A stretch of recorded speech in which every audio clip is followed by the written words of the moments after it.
Nous avons vu que l'homme a été classé, que fut manifesté ce qu'est l'homme, de quoi il fait partie, et qu'il a été mis dans sa propre catégorie. N'est-il pas vrai, dans notre propre cas, en tant que chrétien, qu'en venant à la lumière du Saint-Esprit, pour comprendre réellement quelque chose de nos propres cœurs, pour nous connaître dans une certaine mesure, n'est-il pas vrai que nous savons d'où nous sommes? Sans la miséricorde et la grâce de Dieu, nous savons où nous serions à la fin. Nous irions en notre propre lieu, l'endroit auquel nous appartenons. La croix a classé l'homme et a montré la place qui était la sienne. La croix a tout placé sous le jugement et la mort, car tous sont péchés. Un homme exposé, un homme classé, un homme jugé et ôté, voilà ce qu'est la croix. Et la résurrection parle d'un autre homme qui est introduit et certifié. Selon les paroles de l'apôtre Paul, Jésus-Christ déclaré ou déterminé Fils de Dieu avec puissance selon l'esprit de sainteté par sa résurrection d'entre les morts. Romains 1,4. Cela résume tout. La résurrection a été l'attestation de Dieu à l'égard de l'homme qui, loin d'être ôté et introduit à la place de l'homme qui a été rejeté. L'ascension et la glorification se résument entièrement en ceci. L'installation du nouvel homme de façon représentative, comme le premier des fils amenés à la gloire, l'homme nouveau installé au ciel. Avec ce bref rappel,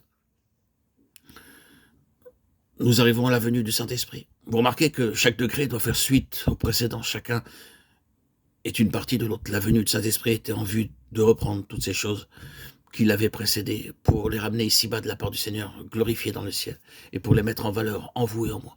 Le Saint-Esprit est venu pour rendre efficace en vous et en moi la rédemption pour laquelle Christ est venu. La rédemption qui est dans le Christ Jésus. Romains 3,24.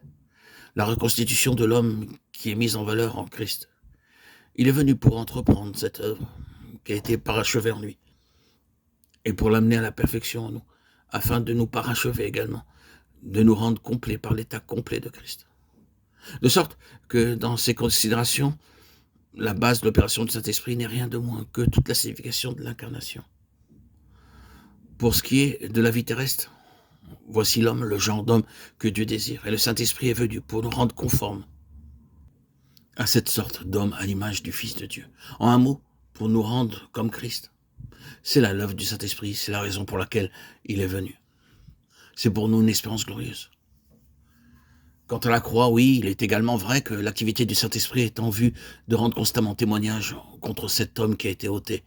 Si vous et moi, nous sommes vraiment habités et gouvernés par le Saint-Esprit, nous saurons, quand nous faisons usage de cet homme-là, nous saurons que c'est là un terrain défendu. Nous saurons qu'il y a là-haut un avis, défense d'entrée.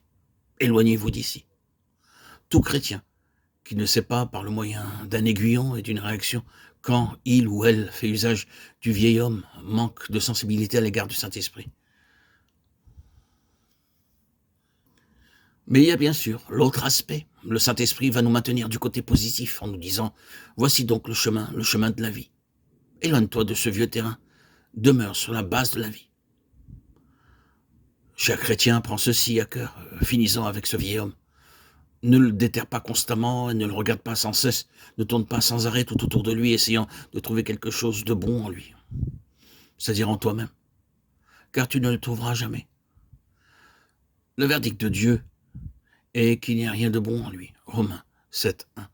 Aussi éloigne-toi de ce terrain-là et demeure sur la base du nouvel homme. Le vieil homme a été démasqué, certes, tu sais à présent combien il est mauvais. Pourquoi avoir affaire avec lui?